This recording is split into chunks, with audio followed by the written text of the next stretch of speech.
আসসালামু আলাইকুম। অনেক দিন পর একটা ভিডিও নিয়ে আসলাম। আপনারা সবাই কেমন আছেন? আলহামদুলিল্লাহ, আমি আল্লাহর রহমতে ভালো আছি।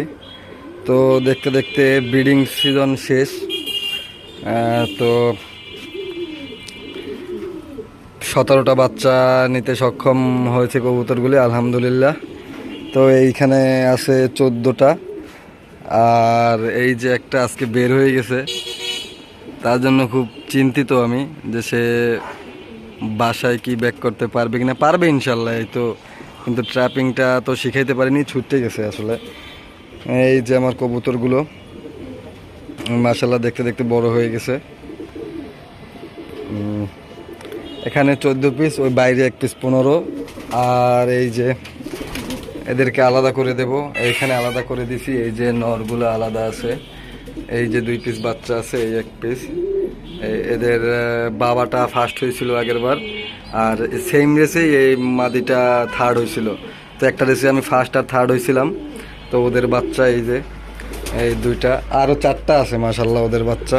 4টা না, সরি, আরও 2টা আছে, এই 2টা আরও 2টা। এই যে সবজিটা ওদের বাচ্চা, বাবার মতো হয়েছে। এই যে আরেকটা মাখছি, তো সবগুলোই মাখছি আমি, ওভাবে আপনাদের বলতে পারতেছি না কোনটা।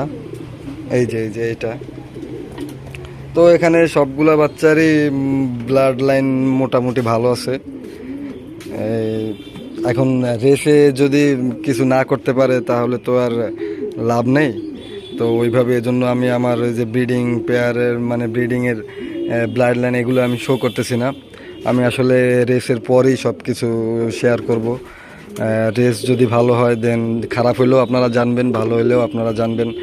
আসলে এইভাবে কবুতর চেক করা যায় না, রেসে না দিয়ে কবুতর আসলে চেক করা যায় না। তো এজন্য আর কি কবুতর রেসে পাঠাইতে হবে আগে, তারপর বুঝতে হবে যে কোন কবুতরগুলো দিয়ে কি হবে, কোন কবুতরগুলো কোন রেসে কেমন করতে পারে, এই আর কি। তো কবুতরগুলো দেখাই আপনাদের।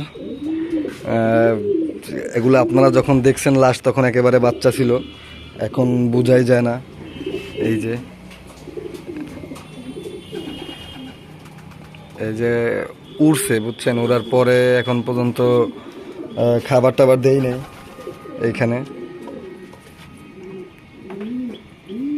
তো এগুলা এবার 2024-25 সিজনে রেস করবে।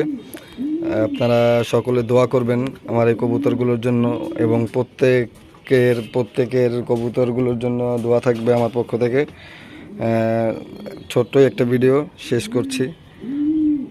আসসালামু আলাইকুম সকলকে।